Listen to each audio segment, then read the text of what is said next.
We are back here on Girl Talk. These are my favorite segments, I just got to tell you. Donna has joined us, Pagano. Donna Pagano. Yes, who is a physical therapist from Horizon. And we are talking today about stress incontinence, and the pelvis. We love it. We're so excited. It's right up your alley. Oh, I'm all about talking about orifices are my favorite thing ever. I mean, but we're really excited because I think as we get older, as we have our children, incontinence, stress incontinence, we hear it all the time. Right. There are tons of commercials about it, but I think a lot of us are embarrassed or don't really know what to talk about. You know. That's we thought true. It's only appropriate on Girl Talk. And the fact she's even brought audio some visual visual aids. Exactly. So Donna, thanks for joining us. Talk to us a little bit about what's going on when incontinence happens. Okay, what happens is the muscles of the pelvic floor, and the pelvic floor, it consists of the bottom of the pelvis here from your pubic bone to your coccyx and from your sits bones to sit bones, basically. All of this forms, with a few other muscles from the hips, the pelvic floor, which is going to support your bladder, your rectum, as well as a lot of our sexual activities. Again, people are embarrassed to talk about that, but it's not just incontinence. We have other issues that may result from C-section, scar tissue, bad episiotomies, or even hernia repairs, things with abdominal surgeries. Those scar tissues and other weaknesses can cause you to have incontinence, whether it's stress incontinence, and that would be like if you call for sneeze, many of us have that, and you leak, or high impact activities. A lot of people play tennis around here, those things.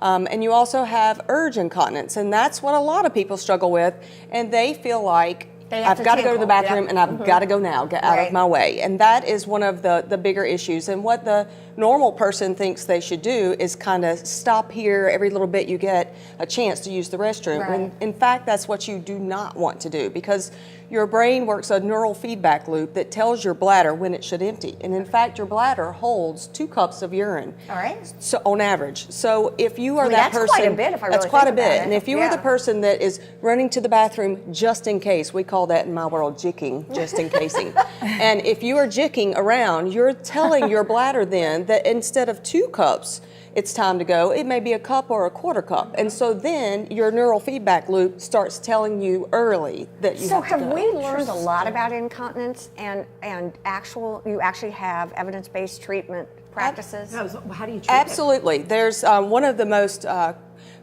helpful things is something called biofeedback. And it's actually, in a female, you insert it vaginally. It's like a tampon. In a male, you insert it rectally. It's smaller than a tampon, guys. So let me say this real quick. So men have incontinence too. Absolutely. Enlarged prostates, bladder surgeries, prostate surgeries, any of that can often lead to, and it's not just those things. You would be surprised other things that lead to pelvic floor dysfunction, which we can talk about. When you come to the clinic, it has a cord to the other end. You put it into this computer that we have, and basically, if this were the probe, the tampon, and this is your vaginal wall, you insert it. So you're asking the patient to pull up on that pelvic floor. So what the computer is going to read is if you're able to properly activate those muscles, for one, because many people think they're doing it and they're not. And you squeeze on that and it will read the strength. So I have this fund rose, and when you squeeze, it brings the rose into a bud. And when I ask you to relax, which can also be part of the problem, that you cannot relax, the rose will bloom. So it can work both ways. It's not always just about doing your Kegels, because that's just strength. So this is actually a muscle that we are exercising. It's a muscle just like a bicep, and people should not be ashamed to talk about it. It's a huge deal, and you know, and other things as you get older, we worry about osteoporosis, which there's other really great programs to treat with that. But in this population, sometimes we have our trunks start to get shorter, and it's just like squeezing a sandwich. You're going to squish the gut somewhere, and those things put pressure on the bladder. You can treat from an aspect of osteoporosis and helping lengthen those muscles, but also we're all sitting up feel like straighter I need to now. sit I up. mean, are you giggling? Never telling. That is also a good point. You can do this. There's no excuse for not doing your homework, ladies, because you can do it and no one has to even know that you're doing it. But also, those things can, if you are clenching constantly, you want to see on that program that you can let the rose bloom, because if you're constantly clenching, you are going to have shortened, too tightened muscles, and then we have to manually, which you have to have a certified therapist that can do the manual work. Not everybody can do that. Let's talk just quickly about Yeah.